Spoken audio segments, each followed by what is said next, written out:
lived in Germany for a year. I played there, and you go to these different clubs that are unheard of. You've never heard of them. They have the most weirdest names.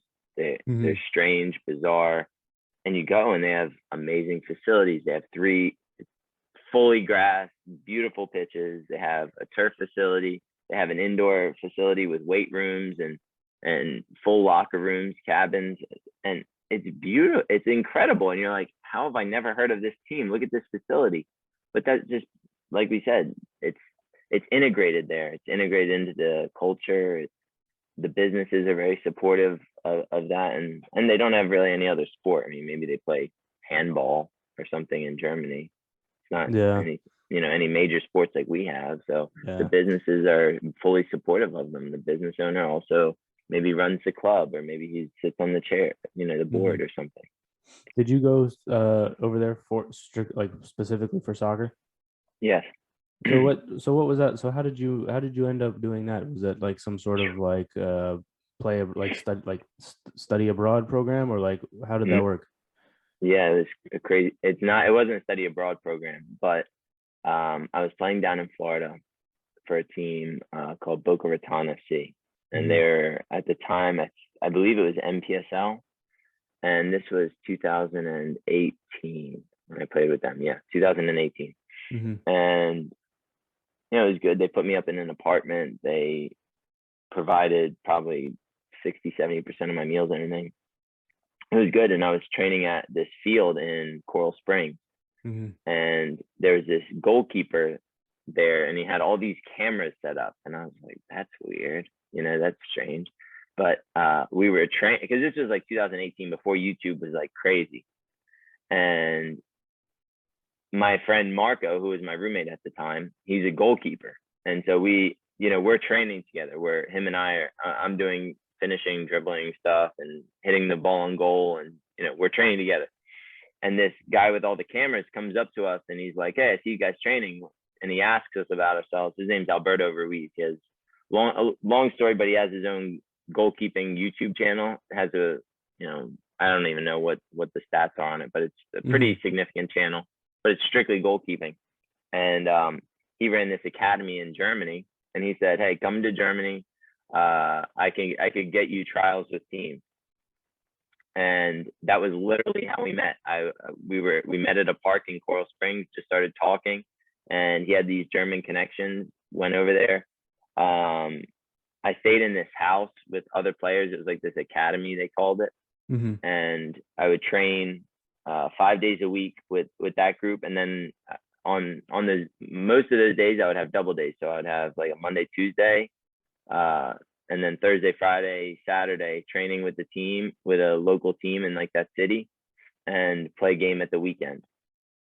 So it was a very like intense schedule. We were training usually 2 times a day, getting an hour ride, getting picked up with a van, traveling an hour to training at 6 o'clock, training for 2 hours, getting an hour ride back, taking trains, buses, whatever we did, like all the different ways of transportation. But yeah, it was a great experience. So that's how it came up, though. I met him while I was playing for this team, Boca Raton FC. I met Alberto at Coral Springs soccer field, and it just evolved from there. And it was a great experience. I wouldn't trade it for anything. It taught me so many valuable lessons, just to take with me for the rest of my life, really. How to be independent, live on your own, go to a foreign country by yourself, learn the language, integrate into the culture, all these different things that are invaluable. You really can't put a price on it. I got to experience at 23 years old. So it was great. But yeah, it was quite an experience. I have a lot of stories from that time period. Yeah, so like you were there for a year, and it was about 10 months, 9 to 10 months, not a full year, but yeah. Did you go, you went in the fall and came back in the spring? It was like a full season, right. Basically. Yeah. So were you playing with like a pro team, or like how did that work? So I went with, it's kind of over there it's a little bit different than here. Like the clubs are very supportive of you. They're not like, hey, just figure it out. They kind of help you out. So I was there with a 6th-tier team, Landesliga team called Nordhorn, and then I went on trial with a couple other teams, SC Union Nettetal, which is an Oberliga team, and I played with them, and that was a great experience. But yeah, so I trialed with a couple teams, played with a couple teams, and I would stay at either a place that they would provide, or I'd stay at this house. So it just depended on the time period that we were talking about, but I either lived in an apartment or a house with other players as well. So obviously you're back here now, but how did it go for you? Like, what, was it a function of, I guess I don't want to say just money, because it's never just money. But like, what? So it went, and you're trialing for all these teams. Was anyone like, yeah, maybe stay another year? Like, we'd like to see more, or like, how did that work? Or was there a bunch of you that went?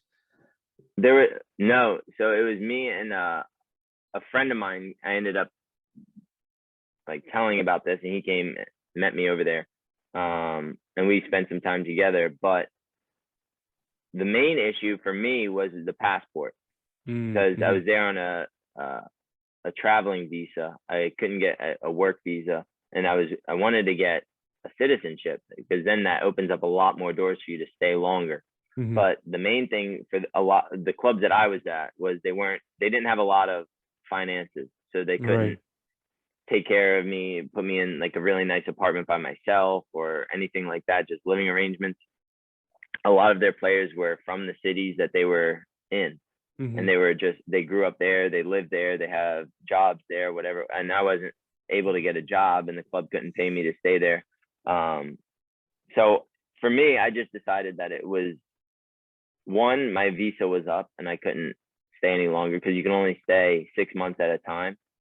So you can stay 6 months, leave for a month, and then go back, but you have to break it up. So the main thing for me was just, I can't stay any longer than 3 to 6 months anyway. I have to go back to the US, spend a month there. But also the clubs that I was at, and I could have dug deeper. You can find hundreds of clubs, literally.